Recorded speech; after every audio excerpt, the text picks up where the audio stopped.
Praise the Lord. 55వ కీర్తన 22వ వచనం. నీ భారం యెహోవా మీద మోపము, ఆయనే నిన్ను ఆదుకొనును. నీతిమంతులను ఆయన ఎన్నడూ కదలనీయడు. చాలా రకరకాల భారాలు మనం మోస్తూ ఉంటాం జీవితంలో కదా. పనుల భారము, జీవిత భారము, ఆర్థిక భారము, కుటుంబ భారము, పిల్లల భారము, ఆయా రకాల మానసిక సంఘర్షణలనే భారాలు జీవితంలో మనం మోస్తూ ఉంటాం. కొన్ని భారాలు అవసరమైనవి, కొన్ని భారాలు అనవసరమైనవి.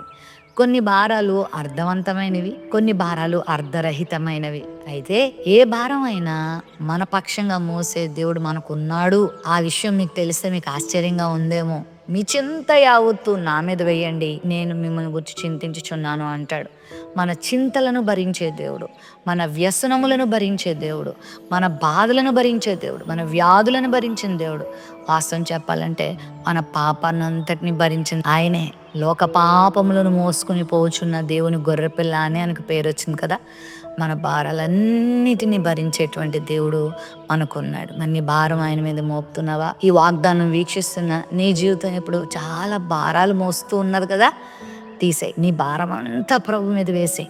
దింపు నీ భారం అంతా. ప్రభువా, నా వల్ల కాదు, నేను ఈ భారాన్ని మోయలేకపోతున్నాను, దీన్ని తొలగించు, దీని నుండి నాకు విడుదల దయచేయి, దీని నుండి నాకు సమాధానం దయచేయి అని నువ్వు ప్రభువు మీద ఆధారపడితే, ప్రభువుకి ప్రార్థన చేస్తే, విశ్వాసంతో ప్రభు దగ్గరకు నువ్వు వస్తే నీ భారం అంతా ఆయన మోస్తాడు. నీతిమంతుల భారాన్ని ఆయన భరించే దేవుడు.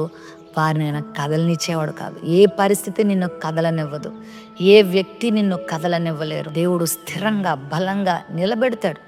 ఎంత భయంకరమైన కష్టం నీ మీదకి వచ్చినా, నష్టం నీ మీదకి వచ్చినా ప్రభు నీ పక్షంగా ఉంటాడు.